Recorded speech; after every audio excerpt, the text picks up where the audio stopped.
ท่านกำลังรับฟังสถานีวิทยุกระจายเสียงแห่งประเทศไทยจังหวัดลำพูน FM 95 เมกะเฮิรตซ์ขอนำทุกท่านเข้าสู่รายการคุยเฟื่องเรื่องเกษตรลำพูนสวัสดีเจ้าคุณผู้ฟังทุกท่านยินดีต้อนรับเข้าสู่รายการคุยเฟื่องเรื่องเกษตรลำพูน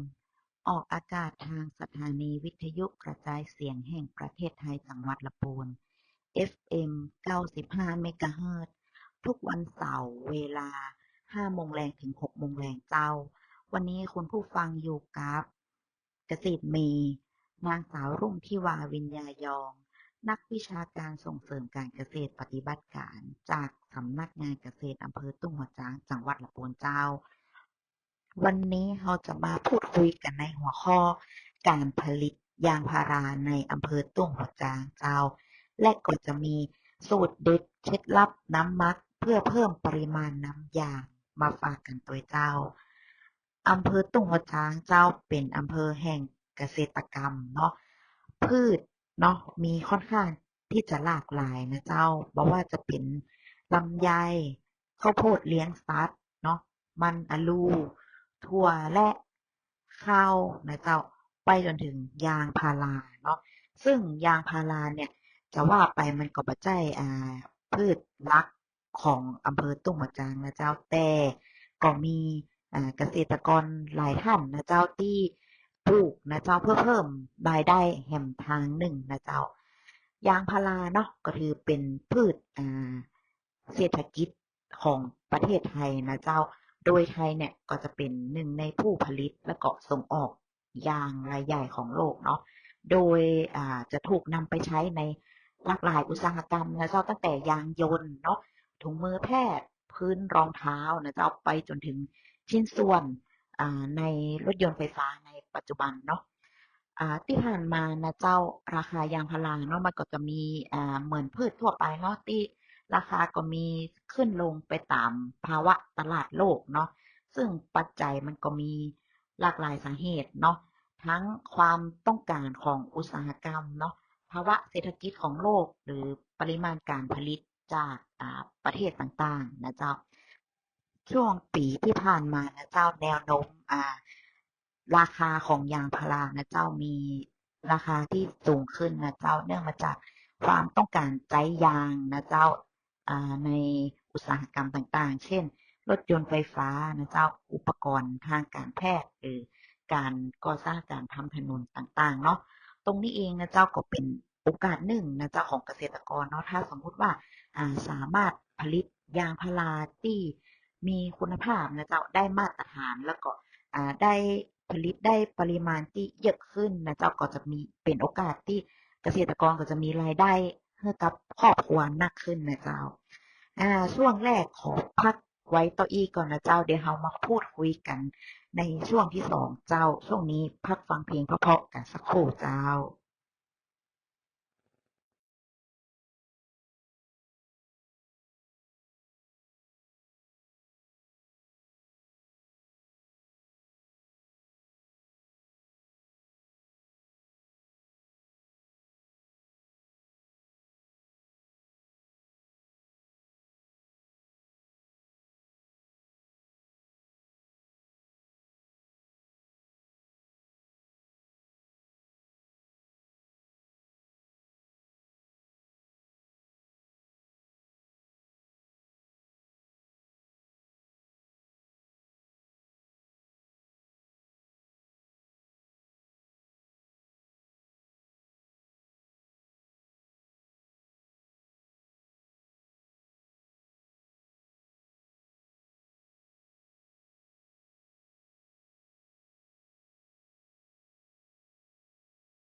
กลับเข้าสู่ช่วงที่2กันเจ้าเฮามาพูดคุยกันต่อเกี่ยวกับการผลิตยางพาราในพื้นที่อำเภอต่งหัวจางกันเจ้าเริ่มต้นกันที่การคัดเลือกพันธุ์ยางพารานะเจ้าพันธุ์ยางพาราก็มีหลากหลายสายพันธุ์นะเจ้าพันธุ์ที่เกษตรกรปลูกนะเจ้าส่วนใหญ่ก็จะมีRIM 600นะเจ้าอันนี้ก็จะเป็นพันธุ์ยางพื้นฐานนะเจ้าที่สามารถปลูกได้ในเขตพื้นที่อำเภอต่งหัวจางนะเจ้าพันธุ์ที่2นะเจ้าก็เป็น3904เนาะอันนี้ก็จะเป็นพันธุ์ยางที่มีข้อดีก็คือต้านทานโรคเปลือกแห้งนะเจ้าแล้วก็โรคเสี้ยนดำเนาะพันธุ์ที่3นะเจ้าก็จะเป็นพันธุ์ RT 251เนาะอันนี้จะเหมาะสำหรับกับพื้นที่ราบเนาะที่มีความชันของพื้นที่นะเจ้าบ่เกิน30องศาเนาะแต่มีข้อเสียก็คือมันจะบ่ทนแล้งนะเจ้าฤดูแล้งหรือฤดูแล้งเนี่ยก็จะมีน้ำยางน้อยหรือบ่มีเลยนะเจ้าพันธุ์สุดท้ายนะเจ้าที่เริ่มมีเกษตรกรหลายท่านปลูกเนาะก็จะเป็น RIM 3001นะเจ้าพันธุ์นี้มีข้อดีก็คือโตเร็วนะเจ้ากรีดเปิดกรีดได้บ่อยเนาะแล้วก็มีน้ำยางที่ปริมาณน้ำยางที่เยอะนะเจ้าเกษตรกรก็เริ่มหันมาสนใจปลูกพันธุ์นี้กันนะเจ้า2นะเจ้าก็จะเป็นเกี่ยวกับการจัดการแปลงแล้วก็การบริหารจัดการน้ำเจ้าระยะปลูกนะเจ้าที่แนะนำเนาะก็จะอยู่ที่ระยะ3x7เมตรนะเจ้าระบบการให้น้ำนะเจ้าก็จะมีทั้งแบบสปริงเกอร์เนาะแล้วก็ปล่อยไหลไปตามเก้ายางนะเจ้า3เนาะการบำรุงแล้วก็การดูแลรักษานะเจ้าอ่าเกษตรกรในพื้นที่อำเภอต่งหัวจางเนาะก็จะมีการผลิตนะเจ้าน้ำมักชีวภาพโดยผลิตตามช่วงฤดูกาลผลิตเนาะโดยจะมีการใช้เศษวัสดุที่เหลือใช้ทางการเกษตรเนาะมาเป็นวัตถุดิบในการผลิตน้ำมันชีวภาพนะเจ้าก็เป็นการลดเศษขยะเนาะที่เหลือใช้เศษวัสดุเหลือใช้ทางการเกษตรนะเจ้าโดยน้ำมันสูตรนี้นะเจ้าจะมีส่วนผสมอยู่ประมาณ10อย่างด้วยกันนะเจ้า1นะเจ้าสุราขาวเนาะขนาด625มิลลิลิตรนะเจ้าจำนวน2ขวดนะเจ้าจะจ่ายเป็น35ดีกรีหรือ40ดีกรีก็ได้เนาะ2นะเจ้าสารเร่งซุปเปอร์พอดอ2จำนวน1ซองเจ้า3ผงชูรสเนาะขนาด39กรัมหรือ25บาทนะเจ้า2ซองเนาะ4กากน้ำตาลนะเจ้า2.5ลิตรเจ้า5กะปิแกงเจ้า200กรัมเนาะหรือ2ขีดนะเจ้า6นะเจ้า EM ลิตร1เนาะ7นะเจ้าน้ำส้มสายชูนะเจ้า600มิลลิลิตรนะเจ้า8เนาะกระทิงแดงเนาะ2ขวดนะเจ้า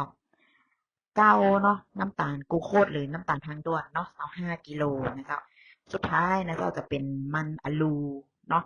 ที่มันเป็นมันตกเกรดนะเจ้าจากแปลงมันเนาะที่เปิ้นบ่ได้ขายนะเจ้าส่วนผสมทั้งหมดนอกก็เอามาบดซับแล้วก็รวมกันนะเจ้ามักในถัง200ลิตรเนาะเป็นเวลาประมาณ3เดือนนะเจ้าดูว่ามันมีกลิ่นหอมหรือยังถ้ามีกลิ่นหอมแล้วสามารถใช้ได้แล้วเนาะสูตรเด็ดเคล็ดลับนะเจ้าของน้ำมักเนาะเพื่อเพิ่มปริมาณน้ำยางเนาะก็จะมีอยู่2สูตรด้วยกันนะเจ้าสูตรแรกนะเจ้าก็จะเป็นสูตรขยายเปลือกเนาะใช้น้ำมักนะเจ้าอัตรา50ซีซีนะเจ้าโดยเติมปุ๋ยนะเจ้าสูตร25 55จำนวน1กิโลนะเจ้าต่อน้ำ20ลิตรนะเจ้าอันนี้คือฉีดพ่นนะเจ้า7วันฉีดเตื้อเนาะโดยให้พ่นในช่วงหน้าฝนนะเจ้าเพื่อขยายเปลือกแล้วก็บำรุงต้นนะเจ้าสูตรที่2เนาะเป็นสูตรเร่งน้ำยางนะเจ้าใช้ปริมาณน้ำมักเหมือนเท่าเดียวกันนะเจ้า50ซีซีนะเจ้าโดยจะเติมปุ๋ยนะเจ้าสูตร13 0 46เนาะจำนวน1กิโลนะเจ้าต่อน้ำ20ลิตร7วันฉีดเตื้อนะเจ้าจะเป็นการ เร่งน้ำยางก่อนเปิดกรีดเนาะ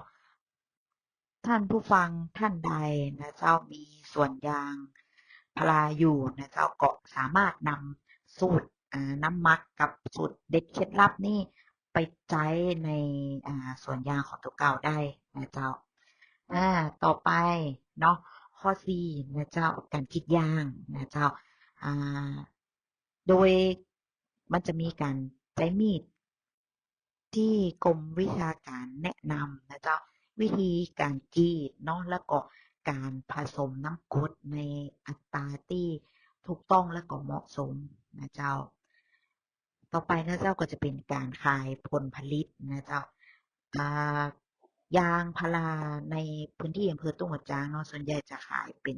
ป็นยางก้อนถ้วยนะเจ้าแต่ก็จะมีกลุ่มเป็นยางพารานะเจ้าที่จะมีการผลิตเป็นยางแห้งนะเจ้าเพื่อส่งให้กับโรงงานเนาะ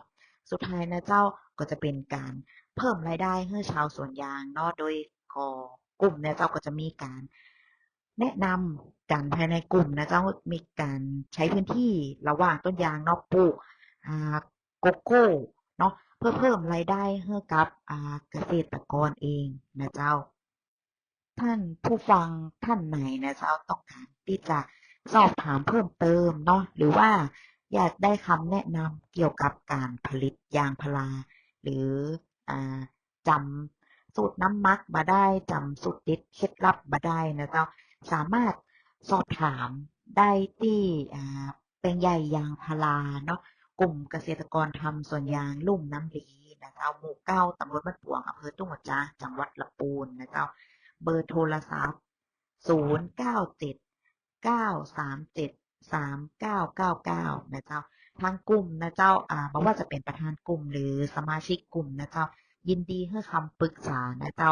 สามารถแนะนำได้นะเจ้าเกี่ยวกับพันธุ์ยางนะเจ้าเทคนิคการผลิตยางแล้วก็สถานที่รับซื้อยางพารานะเจ้าหากว่าท่านใดที่ยังบะมี